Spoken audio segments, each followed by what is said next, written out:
Buen día, mi nombre es Sergio Leonardo Pazuni Herrera, alumno del curso de Mecánica de Suelos para Cimentación y Vías de Transporte. El tema de este video es el reconocimiento de cortes y rellenos. Bueno, empezamos. Para el tema de reconocimiento de cortes para los taludes, debemos tener en cuenta que normalmente la formación geológica y las propiedades del suelo cambian, ya que el terreno es modificado de su estado natural para formar los taludes, lo cual imposibilita determinar de manera detallada las propiedades y características del suelo antes de ejercer el trabajo. Sin embargo, es muy necesario saber la textura del suelo para conocer la presencia o ausencia de los deslizamientos y fallas en el talud. Mencionamos los 6 puntos principales. Primero sería la estabilidad del talud de corte. En segundo lugar estaría el peligro de los flujos de tierra para la falla del talud o derrumbe de las rocas de la parte superior. En tercer lugar tendríamos el cambio del nivel de agua freática en terrenos adyacentes debido a la excavación. Luego tenemos las propiedades del material excavado y el grado de dificultad en realizar la excavación, textura del material de relleno y las condiciones de la subrasante en la sección de corte. Reconocimiento de la estabilidad del talud de corte. Debemos tener en cuenta que los cálculos de estabilidad se aplican solamente en casos excepcionales para analizar la estabilidad de taludes de corte. Por ello, las pendientes se determinan en función de tablas con bases empíricas y compiladas en base a la geología, profundidad de corte, etc. El reconocimiento de los taludes de corte se hace para determinar las lesiones reales del talud existente, para evaluar la presencia o ausencia de indicios de deslizamiento, flujo de tierra o caída de rocas, así como para determinar las condiciones del nivel freático en base a la geología, suelos y sus estructuras. Reconocimiento en porciones de corte que requieren precauciones especiales. Cortes en suelos arenosos y suelos fácilmente erosionables. Este tipo de suelos son fácilmente erosionados por agua superficial, resultando en caída de rocas, fallas de taludes o escorrentía de sedimentos. Para determinar las inclinaciones de los taludes, para dichos suelos o para diseñar obras de protección, es necesario realizar un análisis amplio de solidificación y la resistencia a la erosión por medio del valor de N, el contenido de arena y limo de los análisis granulométricos y los resultados de los ensayos de resistencia a la socavación de los taludes existentes. Cortes en roca rápidamente meteorizable, tal como lodita y serpentina. Para cortes de talud en roca con un grado bajo de resistencia al intemperismo, la inclinación apropiada del talud de corte debe determinarse después de una evaluación de la velocidad de propagación de ondas elásticas, la resistencia a la compresión no confinada de los testigos de roca y la relación entre el espesor de la zona meteorizada de los taludes existentes y el periodo de tiempo transcurrido después del corte, así como los resultados de ensayos de humedecimiento, secado y congelamiento de hielo. Cortes en rocas con muchas fisuras. La estabilidad de talud en roca está gobernada por el grado de falla o fractura, así como por las condiciones que tiene una cierta regularidad, tales como estratificación, esquistosidad y junturas. Las propiedades de las rocas y las condiciones de las fisuras deben ser estudiadas a base de observaciones detalladas de los taludes existentes y afloramientos. Una evaluación ingenieril debe hacerse en base a la recuperación de testigos y un cálculo del coeficiente de grieta, además de la refracción sísmica. Si la dirección de la inclinación de la fisura tiene una regularidad en cierta dirección y coincide con la dirección de inclinación de talud, es decir, si existe talud de buzamiento, puede haberse formado un talud extremadamente inestable, necesitándose una ejecución cuidadosa del reconocimiento.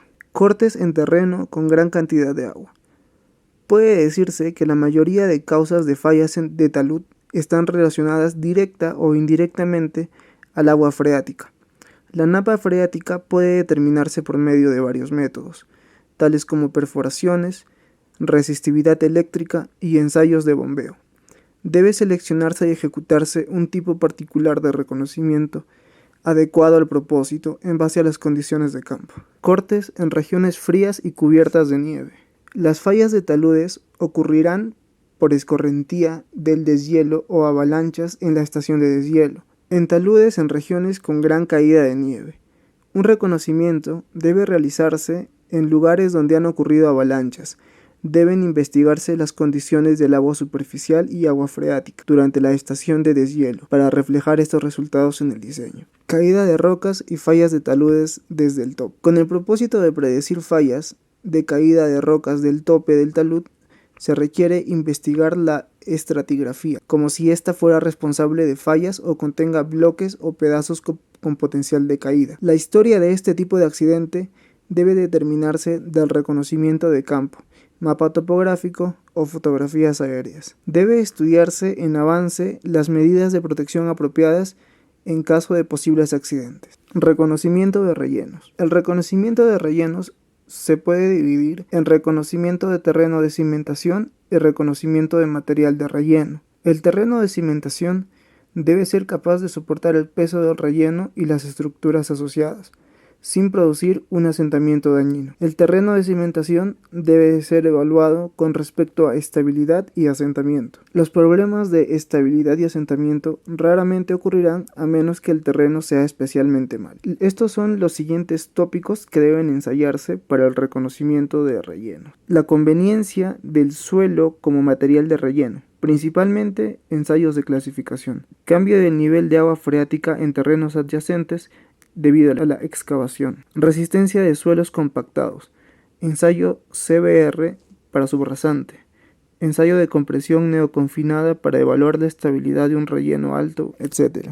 Y la textura del material de relleno. Reconocimiento de la estabilidad del talud de relleno. La pendiente de un talud de relleno se determina en base a las pendientes estándar, de acuerdo a la geografía y la altura del relleno. Por lo tanto, los reconocimientos de estabilidad de relleno son necesarios en los casos siguientes. Cuando la altura de relleno excede el valor estándar de la tabla 3.2 en estas diapositivas. Cuando el material de relleno está constituido por suelos con alto contenido de humedad y baja resistencia cortante. Y cuando el relleno es fácilmente afectado por aguas aflorantes del terreno. La estabilidad del terreno en los casos indicados debe evaluarse por medio de cálculos de estabilidad, empleando los resultados de ensayos de compresión no confinada o triaxiales, empleando el material de relleno compactado en el grado especificado. A continuación se muestra la tabla 3.2, en donde nos muestra la altura del relleno, la relación del talud, los materiales de relleno y algunas observaciones. Reconocimiento de relleno que requiere precauciones especiales. En el planteamiento de rellenos no solamente debe examinarse la estabilidad del talud, sino todo el terraplén. La estabilidad del talud y del cuerpo principal está afectada por el agua freática y el agua de lluvia, por lo que deben tomarse precauciones especiales. Relleno en terreno inclinado. El agua de infiltración del terreno se infiltra en el relleno y torna al talud inestable. En consecuencia, las condiciones reales de agua freática deben investigarse, particularmente en rellenos de terreno inclinado, rellenos en valles, cortes y rellenos parciales, y transiciones de cortes y rellenos. Los puntos principales a ser aclarados en relación al nivel freático son: 1. Distribución del nivel freático o presiones de poro en terreno. 2. Extensión de capa permeable, acuífero o capa impermeable. Y tercero, la dirección del flujo de agua freática, vena o fuente de agua. Estos puntos y condiciones del nivel freático no pueden determinarse de un reconocimiento único. Deben determinarse integralmente de los resultados de muchos estudios, incluyendo perforaciones, sondajes, entre otros.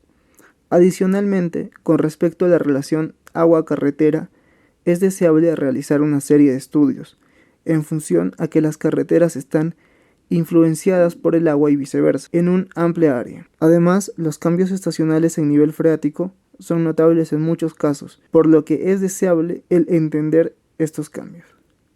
Gracias.